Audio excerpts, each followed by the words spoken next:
Happy days with HB Ice Cream and the Ray Darcy Show. Happy days indeed. Okay, everybody in position, ready for email bag, roll VT. Hello, email baggers. Welcome to my totally trivial tour through televisual trip-ups. First up is Colin German, who's feeling down and overcast about inaccuracies in the weather forecast. Dear Arthur, I was watching the RT weather on Monday night and noticed it was even more flawed with inaccuracies than usual. Firstly, during the US weather, Nuala Carey claimed that LA had the best of the weather, 21 degrees and cloudy, despite New York having 30 degrees and sun. It's subjective, I guess. I wouldn't argue with Nuala.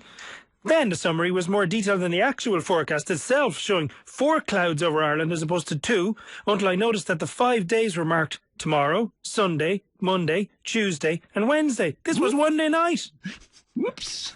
Well, here's what Matt Aaron had to say. It was obviously an error. And as for the 5-day update, it seems to have been an old one which hadn't been updated properly in the system. This was possibly because it didn't transfer correctly from the RT1 system to the RT2 one. Oh, thanks, Matt Aaron. Now, Killian Breslin wants to find out about the magical past of an EastEnders regular. Dear Arthur, I've been having an argument with a mate that the girl who plays Chelsea in EastEnders is also in Harry Potter. I was hoping you could find out if I'm correct. Thanks, Killian. It's true. The actress Tiana Benjamin quit her role as Angelina Johnson in the Harry Potter film series in order to take the part.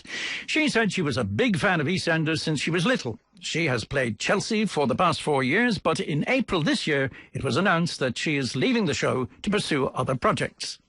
Now, Jimmy Kissan thinks the guys in the RTE TV inserts should perhaps be looking at other projects.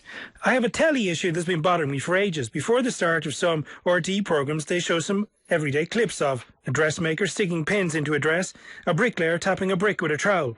The issue I have is no matter how hard the man hits the brick, it won't move, because all the bricks look like they were laid weeks before. Are the RTE people that clueless about how a wall is built? Thanks, gang. Jimmy and Mail. I think most of those RTE types have never done a proper day's work in their lives. Well, would you employ Ryan Tubridy to build a wall? I don't think so. Or Sam O'Gara has a query about the news. Dear Arthur, on Wednesday the 14th of July I was listening to the 6pm news on Today FM.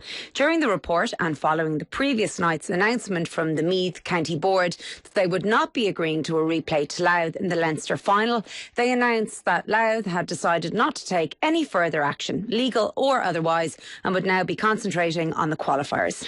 So far, so good. Approximately 10 minutes later, I caught the main news headlines on the 6-1 News on TV, prior to them going to an ad break. During this report, they advised that the Louth County Board were currently in a meeting to discuss whether they would be pursuing the matter further, following Meath's announcement not to agree to a replay.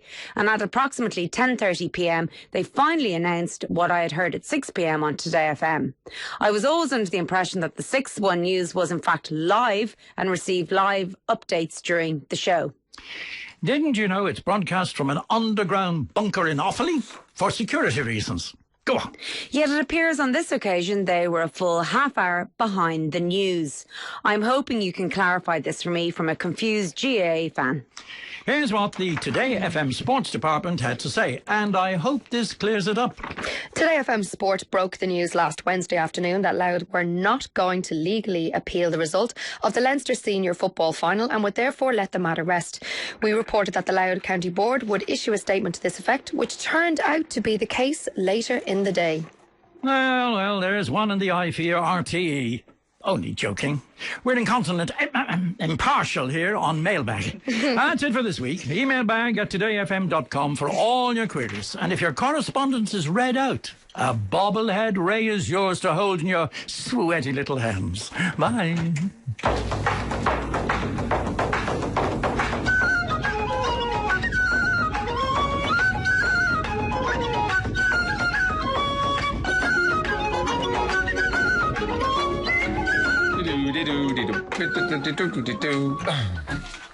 Well, you featured heavily in that one.